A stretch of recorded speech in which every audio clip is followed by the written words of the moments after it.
Salut, c'est ton boy qui Monsieur Pensée Pascal, j'espère que tu vas bien. Alors aujourd'hui on se retrouve sur une nouvelle vidéo, un nouveau Start Bench Cut. Alors le premier Start Bench Cut que j'ai fait qui était la semaine dernière, vous avez énormément apprécié. Il y a eu énormément de controverses aussi dans les commentaires parce que vous avez énormément commenté. Il y en a ils m'ont dit ouais mais dis t'es un ouf ou quoi? Comment ça tu mets le banc sur le banc?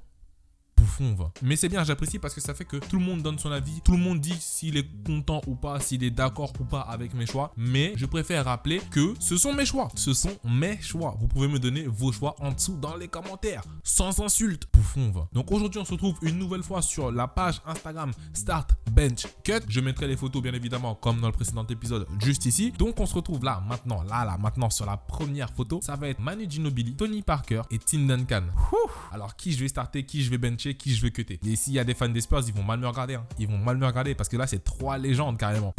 Et je vais commencer personnellement par cutter Manu Ginobili. Les trois sont énormissimes. Les trois ont l'essence du basket même dans le cœur. Mais s'il faut faire un choix, forcément, je vais garder Tony Parker tout simplement parce que c'est un très bon meneur. Pour moi, c'est un top 5 meneur all time. Je dis bien all time. Lui-même, je me demandais pourquoi on le mettrait pas en meilleur meneur tout court. Ce qui veut dire que comme j'ai cuté Manu Ginobili, je vais mettre Tony Parker au banc et je vais mettre Tim Duncan en starter. C'est obligatoire. Tim Duncan, il est considéré pour certains comme le meilleur poste 4 qui ait existé dans l'histoire de cette NBA. Tu ne peux pas mettre Tim Duncan ailleurs que sur le terrain. C'est impossible. Si tu mets Tim Duncan sur le banc, je m'en fous en fait, c'est ton avis. Tu donnes ton avis dans les commentaires. Si tu le mets sur le banc, mets-le sur le banc. On va passer à la photo suivante. La photo suivante, ça va être un duel de meneurs. On a Damian Lillard, Isaiah Thomas et Chris Paul. Alors déjà, Isaiah Thomas, je le cut.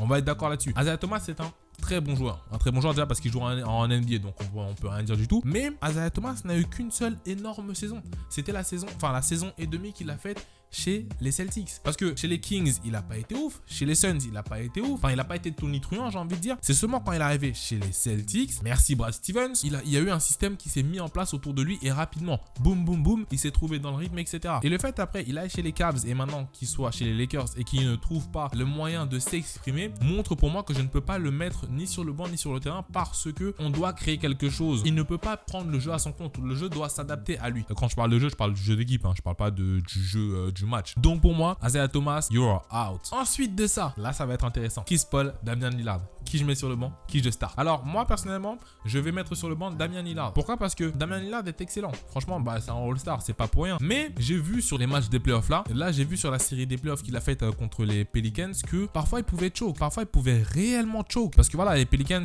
j'ai envie de dire, ils étaient à la portée des Trailblazers. Et là, malheureusement pour eux, mais heureusement pour les Pelicans, ce qui m'amène avec mon starter Chris Paul. Et c'est là où il y a une différence entre Chris Paul et Damian Lillard. Parce que Chris Paul, la finale de conférence Golden State Warriors, Houston Rockets l'année dernière, si Chris Paul ne se blessait pas, pour moi, les Rockets passaient. Et c'est là où la différence se fait. Parce que ton starter, tu veux qu'il crée quelque chose de différent. Tu veux qu'il puisse changer le cours d'un match à lui tout seul. Ce que Damian Lillard fait, mais pas au niveau de Chris Paul. Ce que Isaiah Thomas a fait pendant une courte période. Chris Paul, pour moi, je le mettrai en starter. Là, les gars de un start, un bench, un cut, ils ont été intelligents. Parce qu'ils ont créé un start bench cut spécial. Ils ont fait un start bench cut spécial avec Coach Popovich, Brad Stevens et Steve Kerr. Alors moi, personnellement, je vais commencer par cutter Brad Stevens. Tout simplement parce que si je parle en termes de palmarès et en termes d'expérience, il est très loin des deux autres. Brad Stevens, c'est un coach super révolutionnaire. J'ai envie de dire super révolutionnaire, assez jeune, qui réussit à amener un nouveau vent du côté des Celtics. Mais en face de ça, il a deux coachs qui sont titrés, très titrés et qui ont une expérience. Un en tant que joueur. Celui justement que je mettrai sur le banc, c'est Steve Kerr. J'ai envie de dire, il a gagné en tant que joueur, il a gagné en tant qu'entraîneur. C'est excellentissime. La seule chose qui va faire que je le mette sur le banc par rapport à Coach Popovich, c'est tout simplement l'aura. T'es intéressé par la NBA, tu es fan de NBA, connais Coach Popovich. Et ça, cette aura-là, c'est ouf. C'est juste ouf, c'est irremplaçable. Donc, je mettrai Steve Kerr sur le banc et je mettrai Coach Popovich sur le terrain. On va continuer un petit peu parce que la dernière fois, j'avais fait que 3 photos. Là, j'ai envie d'en faire une 4e, peut-être même une 5e. Là, on a un duel entre Klay Thompson, Jimmy Butler et DeMar DeRozan. DeMar DeRozan qui est maintenant un nouveau Spur. Qui est-ce que je cutterai en premier? Alors, je vais commencer par cutter DeMar DeRozan. Oui, je cut DeMar DeRozan. Pourquoi? Parce que DeMar DeRozan, j'ai un peu de mal avec son niveau. Son niveau n'est pas constant. C'est ça qu'on lui reproche en fait. Aujourd'hui, il peut te planter 50 points. Demain, il te plante 2 points. Tu vois, c'est un peu ça, l'inconstance. Et c'est ça que je n'apprécie pas du tout chez DeMar DeRozan. Si je veux un joueur bencher ou un franchise player, je veux qu'il permette à l'équipe de tout le temps être au haut niveau. Tout le temps pouvoir être un contender. Et c'est là où moi, je vais mettre Klay Thompson sur le banc. Pourquoi? Parce que Klay Thompson, on n'a pas encore vu de quoi il est capable lui tout seul. On sait que le mec il peut prendre feu, il te met 60 points, mais on l'a pas encore vu tout seul parce que c'est tout un système de jeu avec 3 autres Hall of Famers, Kevin Durant, Draymond Green et Stephen Curry. Oui, parce qu'ils seront tous les 3 Hall of Famers, hein. On va pas se cacher, tous les 4 même. Donc là c'est un peu le doute que j'ai avec Klay Thompson, c'est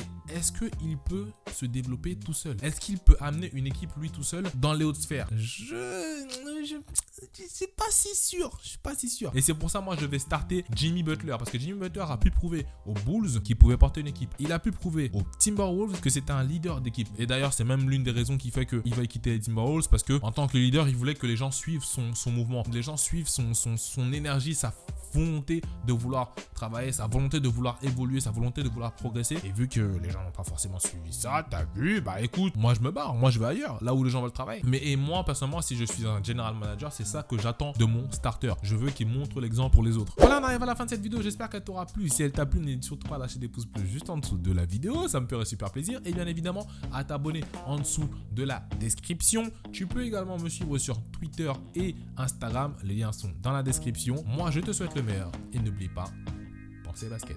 Poufon va.